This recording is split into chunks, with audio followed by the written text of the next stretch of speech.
안녕하세요. 고인류학자 이상희입니다. 고인류학은 인간이 어떻게 해서 이런 모습으로 서 있는지 공부하는, 연구하는 학문입니다. 지난 시간에 두뇌 용량의 증가는 인류 계통에서 쭉 나타나는 특징이라고 배웠죠. 그런데 특히 200만 년 전부터 눈에 띄게 두뇌 용량이 증가하기 시작합니다. 도대체 200만 년 전에 무슨 일이 일어났을까요? 오늘은 인류가 위장 대신 두뇌를 선택하게 된 이야기입니다. 오늘 제 강의를 보조해줄 조교들을 소개합니다. 침팬지, 두개골과 턱뼈, 이따가 자세하게 보여드릴 것이므로 지금은 그냥 쓱 말씀드리고 넘어갈게요. 루시, AL288-1, 이거는 루시의 남자친구라고도 이야기하는 이 둘은 오스트랄로피테쿠스 아파렌시스입니다. 호모사피엔스 어른, 오스트랄로피테쿠스 아프리카누스, 오스트랄로피테쿠스 보이세이, 호모 하빌리스, 여러분 아시죠? 그리고 호모 에렉투스입니다. 고인류 화석 쪽의 이름이 왜 그렇게 복잡하냐는 질문을 받았습니다. 고인류의 화석종은 다른 종과 마찬가지로 이것은 린네부터 시작된 그런 전통입니다. 속 이름과 종 이름의 두 이름으로 이루어집니다. 처음 단어는 속 이름이고 두 번째 단어는 종 이름이에요. 근데 종 이름은 종 이름만 나오는 적이 없고 항상 속 이름과 같이 갑니다. 그래서 우리 인간의 종명은 호모 사피엔스죠. 호모 속 사피엔스 종. 하지만 사피엔스라고만 붙이지는 않고 호모부터 붙이는 것이 또 법입니다. 그래서 호모 사피엔스. 그러면 화석종은 어떻게 이름을 붙이냐면 마찬가지로 그 두 이름, 속과 종을 정합니다. 그것을 정하는 것은 첫 번째로는 그것을 발견해서 논문으로 발표하는 학자가 정합니다.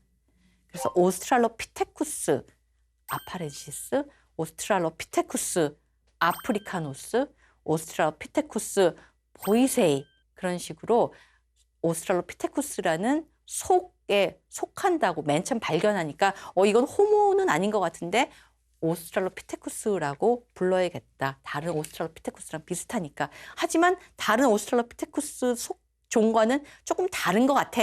그러면 이제 새로운 종명을 붙이는 겁니다. 그 새로운 종명을 붙일 때는 정말 붙이는 사람 마음이에요.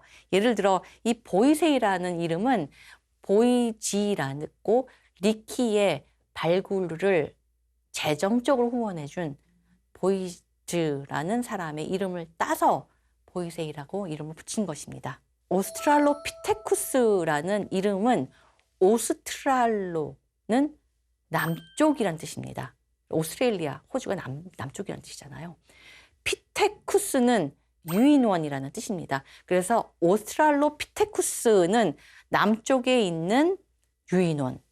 오스트랄로피테쿠스 보이세이 같은 경우에는 이것이 오스트랄로피테쿠스 같지는 않다. 왜냐하면 이 막강한 저작근을 가지고 있는 계통에게는 새로운 종, 새로운 속 이름을 붙여야 된다는 주장이 있어서 파란트로포스라고 부르는 사람들도 많습니다. 그래서 이 종 이름은 괜히 복잡한 것 같지만 사실은 많은 이야기를 담고 있습니다. 500만 년 전 인류가 시작했죠. 인류 계통과 침팬지 계통이 공통 조상으로부터 분기했습니다. 고인류 화석은 동부 아프리카와 남부 아프리카에서만 발견됩니다. 여기 지도에서 보시면 이렇게 고인류는 동부, 남부 아프리카에서만 살았는 것 같은데 이것이 곧 숲 언저리이기도 합니다.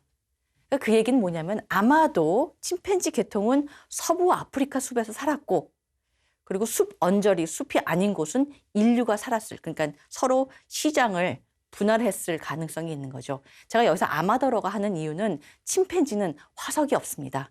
숲에서 사는 많은 동물들이 그렇듯이 숲에서 사는 동물들이 죽으면 그 뼈가 화석이 되지 않죠. 대부분은 거의 모두 그냥 자연으로 돌아갑니다. 그래서 지금 우리 침팬지나 고릴라처럼 숲에서 사는 동물들의 화석이 없어요. 인류는 바깥으로 나왔죠. 숲 언저리, 사바나로 나왔기 때문에 그 건조한 지대에서 살았고 화석이 있습니다. 살짝 복습하겠습니다. 이 둘, 오스트랄로피테쿠스 아파렌시스 복습하죠. 말씀드린 루시, 그리고 루시의 남자친구라고 이야기하는 아마 수컷이다 생각이 되죠. 그래서 보면 둘이 굉장히 비슷하지만 같은 종의 암컷과 수컷인 것처럼, 하지만 그 크기 부분에서 차이가 납니다. 그래서 작은 것은 암컷, 큰 것은 수컷이라고 생각을 하지만 땅에서 명찰을 들고 나오는 것이 아니기 때문에 이게 작은 것이 암컷이 아니라 다른 종이라고 주장하는 사람들도 있습니다. 여하튼 간에 이 아파렌시스로 불리우는 화석들에게는 큰 버전, 작은 버전이 있습니다.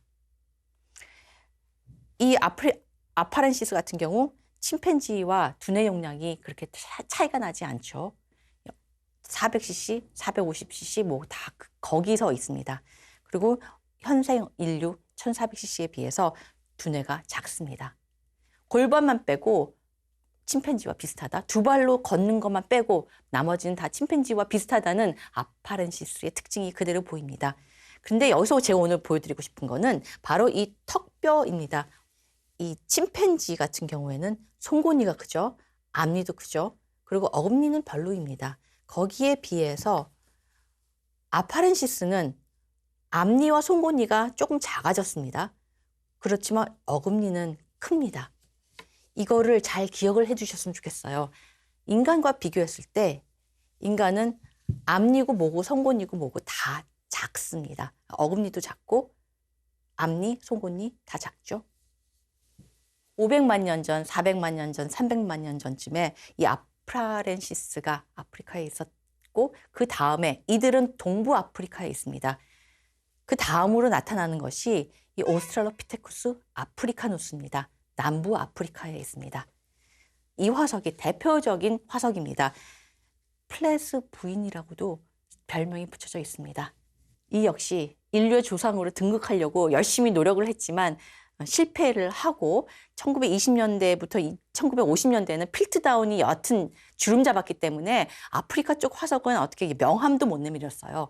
그러다가 50년대에 필트다운이 가짜라는 것이 밝혀지고 아프리카 쪽으로 이 관심이 옮겨가면서 잠깐 아프리카누스가 인류의 조상 자리를 거머쥐었었습니다. 그러다가 1970년대에 루시를 비롯한 아파렌시스, 동부 아프리카의 인류 화석종에게 그 자리를 내어주었어야 했죠.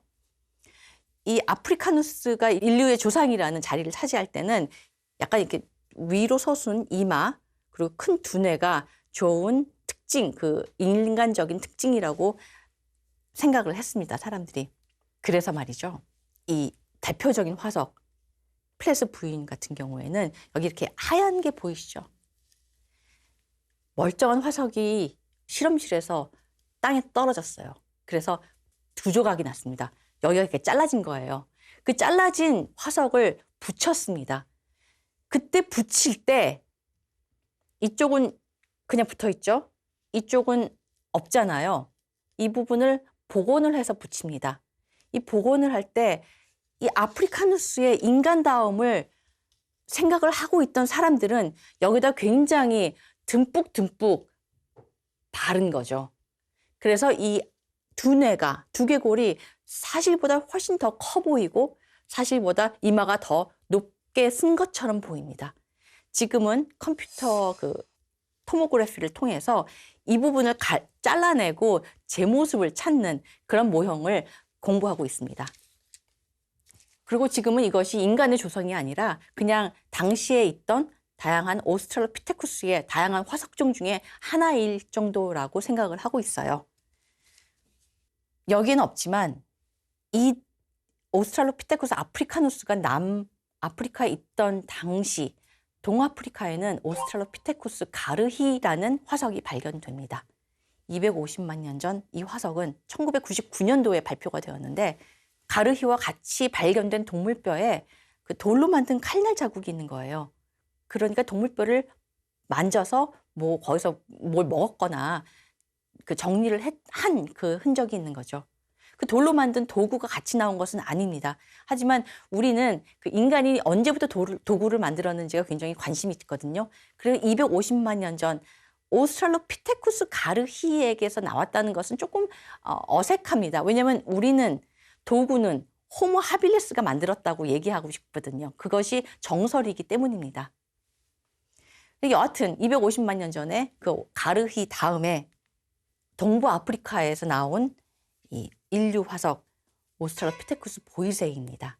이 보이세이는 정말 막강한 저작근을 가지고 있습니다. 저작근이 뭔지 여러분, 이 씹는 근육입니다. 이 씹는 근육은 머리 옆에서 턱까지 연결돼서 그 근육이 수축을 하면서 이를 앙담을 수가 있는 거죠. 그래서 그 근육이 붙어 있는 옆머리가 크고 그 근육이 지나갈 수 있는 구멍인 여기가 광대뼈이거든요. 광대뼈가 이렇게 옆으로 나와서 이 구멍 안으로 들어가는 근육이 큽니다. 바로 이 저작근이 큰 겁니다. 그리고 턱뼈가 깊습니다. 역시 막강한 저작근, 그리고 엄청나게 큰 어금니를 가지고 있습니다. 이 어금니는 침팬지보다 당연히 크고요. 거의 고릴라급으로 큽니다. 이 앞에 머리 위에 시상 능선이라고 하거든요. 여기에 이게 높게 올라와 있으면 그만큼 저작근이 붙어 있을 수 있는 영역이 넓어지는 거죠. 그만큼 저작근이 커지는 겁니다. 여기서 잠깐 제가 아프리카누스로 돌아가겠습니다. 아프리카누스의 이게 둥그렇고 반듯한 두개골이 사실은 아프리카누스에게도 이런 시산 능선이 있었다는 것이 지금 소문이 있습니다. 무슨 얘기냐면 이 화석이 발견됐을 때 이렇게 발견됐거든요. 돌에 박힌 채로. 그래서 이거를 돌을 열심히 잘 제거를 하고 이 화석을 꺼낸 거죠. 돌 속에서. 그런데 그 제거되지 않은 이 머리 윗부분이 아직 돌 속에 남아있는데 그 돌도 가지고 있거든요. 근데 그 돌을 엑스레이를 찍었더니 그러니까 이렇게 위에 있다가 떨어져 나온 거죠. 이 화석을 꺼낼 때 그런 희상 능선이 아프리카누스에도 있다는 그런 소문이 지금 들리고 있습니다. 그 소문이 들린 지 한 10년쯤 됐는데 언제 어떻게 논문이 나올지는 모르겠습니다. 그래서 다시 보이세이로 돌아올게요. 보이세이, 고릴라급의 막강한 저작근, 그렇게 큰 어금니를 가지고 있다는 것은 그만큼 고릴라급으로 먹었다고 얘기해도 생각해도 되는 거죠. 그런데 보이세이의 몸집은 침팬지 정도입니다. 그러니까 여러분 상상해 보세요. 어떻게 먹었길래, 얼마나 후진 먹거리를 먹었길래 고릴라만큼 먹어대서 겨우 침팬지만큼의 몸집을 유지했다는 거죠. 450만 년 전부터 150만 년 전까지 이 오스트랄로피테쿠스 계통에서는 두뇌는 점점 커집니다. 앞니와 송곳니는 점점 작아집니다. 여기 보면 이 오스트랄로피테쿠스 아프리카누스의 앞니와 송곳니와 비교를 해보면 이 보이세이의 작은 앞니와 송곳니를 볼 수 있습니다. 그리고 턱뼈도 점점 깊어집니다. 두개골에 그 저작근 붙는 부위는 커집니다. 이 정도는 정말 양호한 거고요. 훨씬 더 높은 그런 고릴라급의 시상능선도 볼 수가 있습니다. 이런 오스트랄로피테쿠스가 300만 년 동안 저작근의 특화가 되는 그런 길을 걷고 있는 와중에 250만 년, 200만 년 전에 새로운 계통이 등장합니다. 호모입니다. 호모 하빌리스. 이 호모 하빌리스는 손을 쓰는 인간이라는 뜻이죠. 도구를 만드는 인간. 그러니까 루이스 리키가 찾던 화석종입니다. 진정한 인간의 모습이라고 생각을 했어요. 그래서 호모 하빌리스를 맨 처음 발견했을 때 사실 호모 하빌리스는 손뼈만 가지고 발견을 했어요. 그래서 그걸 가지고 호모 하빌리스라는 이름을 붙였습니다. 그리고 호모 하빌리스의 두개골이 발견할 때까지는 시간이 걸렸는데 그래서 좀 문제가 생겼죠. 왜냐하면 손뼈가 어떻게 생겼는지는 알지만 호모 하빌리스의 두개골은 어떻게 생겼는지 모르기 때문에 사람들이 발굴을 하면서 어째 오스트랄로피테쿠스가 아니야 싶은 것들은 다 호모 하빌리스라고 넣은 겁니다. 그리고 나서 한 20년 뒤에 30년 뒤에 봤더니 호모 하빌리스라고 만들어진 호모 하빌리스라고 이름 붙여진 두개골이 너무 다양한 거예요. 그래서 혹자는 호모 하빌리스를 두 종으로 가르자. 하빌리스와 루돌펜시스. 저는 그게 그렇게 의미 있는 작업이라고 생각하지 않습니다. 저는 그 화석종들이 어떻게 살았는지가 더 관심 있어요. 그들에게 어떤 종 이름을 붙이느냐 보다는요. 그럼 다시 하빌리스로 돌아오겠습니다. 이 두개골 발견할 때까지 시간이 걸렸지만 결국은 발견이 됐어요. 그래서 발견된 호모 하빌리스는 작습니다. 그리고 저작근도 작죠. 두개골 위에 아무것도 이 강한 저작근을 나타낼 만한 특징이 없습니다. 이도 작습니다. 호모 하빌리스 보이세이에 비해서 작은 이를 가지고 있어요. 그런데 두뇌는 큽니다. 언뜻 보면 에이, 보이세이보다 작아 보여 라고 생각하실 수도 있겠어요. 작아 보일 뿐입니다. 보이세이 같은 경우에는 이 부분은 다 얼굴입니다. 그리고 두뇌는 요만큼 들어있는 거예요.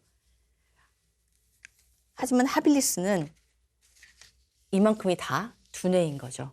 그래서 하빌리스만 하더라도 더 큰 두뇌, 작은 저작근. 그런데 호모 하빌리스가 어디서 왔는지, 이 중에서 어디서 왔는지, 무에서 갑자기 나타날 수는 없으니까 그게 좀 문제긴 한데,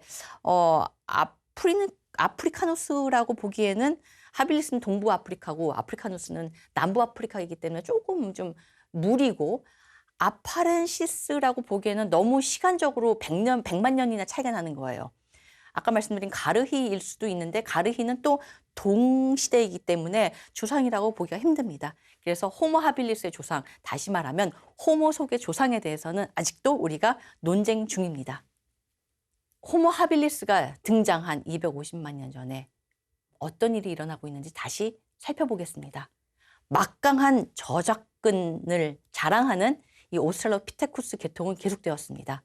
그리고 아까도 잠시 말씀드렸지만 동물뼈에 돌날 자국이 남아있는 그런 흔적이 보입니다. 돌로 만든 도구도 보입니다. 그리고 두뇌 용량이 눈에 띄게 증가하기 시작합니다.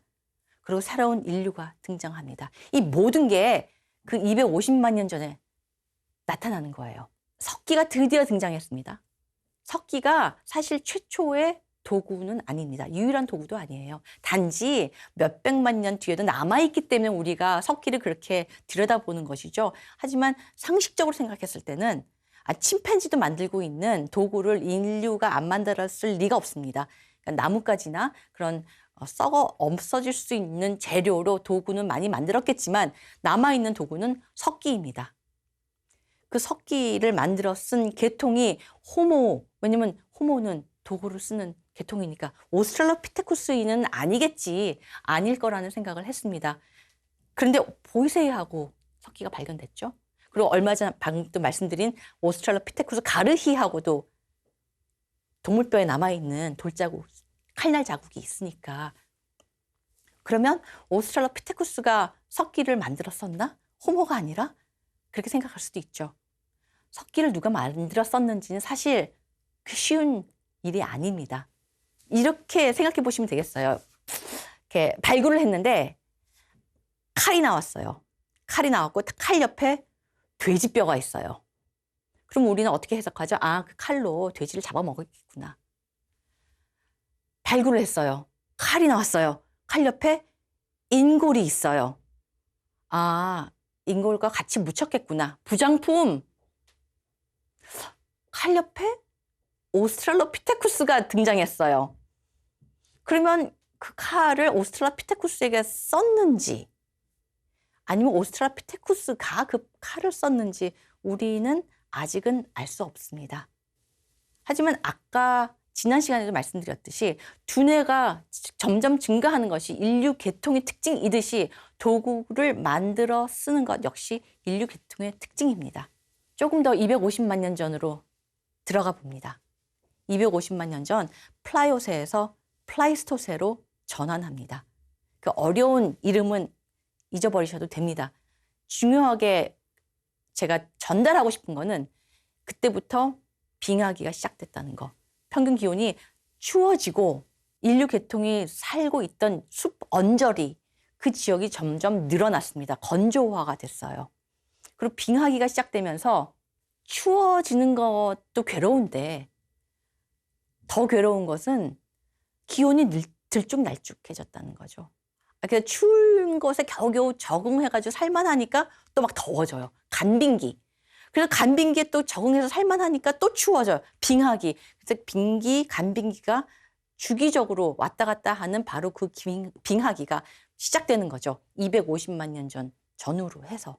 아프리카에는 빙하기가 없었습니다. 그렇지만 건조기, 수분기, 비가 많이 내리거나 건조하거나 그런 식의 환경이 바뀌는 그런 시대가 시작이 된 겁니다. 여름에 살만하니까 가을이 되고 겨울이 되는 겁니다. 특화를 더 이상 할 수가 없어요. 한 가지 방법으로 살 수는 없는 시기가 되었습니다. 여기서 중요한 것은 특화가 아니라 변하는 환경에 적응할 수 있는 유연성입니다. 유연성을 나타내는 재미있는 자료가 있어요. 식물들이 알고 봤더니 탄소를 쓰는 그 방법이 다르대요. 그래서 이 어떤 식물을, 어떤 탄소를 쓰는 식물을 먹었는지를 치아에 있는 탄소 동위 원소를 분석하면 알 수가 있대요. 그래서 그걸 분석을 해봤더니 보이세이는 주로 풀 종류를 먹었다고 해요. 그리고 남아프리카에 있는 로버스투스는, 오스트랄로피테쿠스는 나무 껍질을 먹었다고 해요. 그러니까 같은 채식이지만 좀 다르죠. 근데 호모는 이 탄소 동위 원소의 신호를 보면 중구난방으로 닥치는 대로 보이세이는 이미 특화되어 있어요. 이 풀 종류만 먹고 그거를 고릴라가 먹는 만큼 많이 먹을 수 있도록 저작근과 치아와 모든 것이 세팅이 되어 있습니다. 그렇지만 그 틈으로 들어갈 수 없었던 호모는 닥치는 대로 먹으면서 유연성을 길렀어야 했다고 볼 수가 있겠죠. 풀 종류를 많이 먹는 적응에는 아주 특화된 소화 기능이 필요합니다. 많이 씹어야 하고요. 그리고 씹어서 삼킨다고 이게 소화가 되는 게 아니라 이 소화 기능을 하는 장기가 또 특화되어야 합니다. 포유류에게는 풀을 소화시킬 수 있는 효소가 없대요. 저는 몰랐어요. 그러니까 채식 동물들이 그 채식을 하려면 특별한 소화 기능을 갖추어야 하는 거예요. 예를 들어 장에 다양한 박테리아를 보유해서 그에 의존해서 소화를 시킵니다. 혹은 토했다가 다시 먹는 되새김질을 하든 여하튼 별의별 일을 해서 그 풀을 소화시킬 수가 있는 겁니다. 소화장기가 풀을 먹으려면 비싼 소화장기가 필요합니다. 동물성 먹이를 먹으려면 움직이는 동물을 잡아야 하죠. 그 동물이 언제 어디서 어떻게 나타나는지 그 동물이 남긴 흔적을 보고 그 동물이 갈 곳을 정하고 그리고 사체 처리반을 해서 예를 들면 사자가 먹고 난 그 찌꺼기를 먹는다고 쳐요. 그것도 아무나 하는 게 아닙니다. 타이밍이 중요해요. 사자가 먹고 떠난 다음 그 다음 하이에나 팀이 들어오기 전에 그때 들어가서 잽싸게 먹고 나와야 돼요. 그거는 다 두뇌 역시 특화된 정보를 다루는 장기, 두뇌가 필요한 거죠. 인류는 손을 이용해서 도구를 만들어 썼어요. 역시 두뇌가 필요합니다. 비싼 장기, 소화 장기, 비싼 장기, 두뇌의 장기, 그 둘 다 가질 수는 없었습니다. 오스트랄로피테쿠스는 저작근을 선택했어요. 그리고 300만 년 동안 잘 살았습니다. 호모는 두뇌를 선택했습니다. 그리고 그 다음 200만 년을 책임졌죠. 그럼 정리를 해보겠습니다. 숲을 차지한 침팬지와의 경쟁을 피한 인류. 그 인류 중에서 오스트랄로피테쿠스는 500만 년 전에서 200만 년 전, 150만 년 전까지 석기를 이용하고 큰 버전과 작은 버전을 가지고 있으면서 두뇌가 증가하고 저작근을 계속 발달시켰습니다. 어금니가 계속 커지고 저작근이 붙는 위치가 점점 커지는. 하지만 몸집은 그대로입니다. 한 1m, 6살 현대 아이의 그 정도의 몸집입니다. 그리고 새로운 계통이 등장합니다. 호모 하빌리스. 마찬가지로 숲 언저리에 적응을 하는 그 인류 계통은 아마도 석기를 만들어 쓰고, 호모 하빌리스에게도 큰 버전과 작은 버전이 있어요. 그래서 이 경우에는 호모 루돌펜시스라고도 부르기도 합니다. 근데 그것이 암컷과 수컷인지 또 알 수 없죠. 마찬가지로 두뇌가 증가하지만 이 경우 저작근은 감소합니다. 그 대신 두뇌의 증가율이 더 컸죠. 모두 다 그 정도의 몸집입니다. 침팬지 정도의 몸집, 1m를 넘지 않는 몸집입니다. 참, 여기서 제가 한 포인트는 짚고 넘어가고 싶어요. 오스트랄로피테쿠스가 루저라고 생각하는 사람들이 있어요. 루저 아닙니다. 300만 년 동안 특화되어 숲 언저리에서 잘 살았던, 아프리카의 동부와 남부를 다 아울렀던 인류 계통입니다. 거기에 이 겨우 이제 200만 년을 바라보는 호모속이 뭐라고 토를 달 수는 없죠. 500만 년 전부터 300만 년 동안 계속해오던 적응에 200만 년 전 환경의 변화로 새로운 적응이 추가되었습니다. 제2의 인류 호모입니다. 이 새로운 적응은 두뇌 용량 증가에 에너지를 돌렸습니다. 그리고 머리를 선택했습니다. 하지만 머리와 몸을 선택한 제3의 인류가 있었습니다. 다음 시간에 그 제3의 인류에 대해 이야기를 하겠습니다. 오늘 강의 들어주셔서 감사합니다. 저는 다음에 뵙겠습니다. 안녕히 계세요.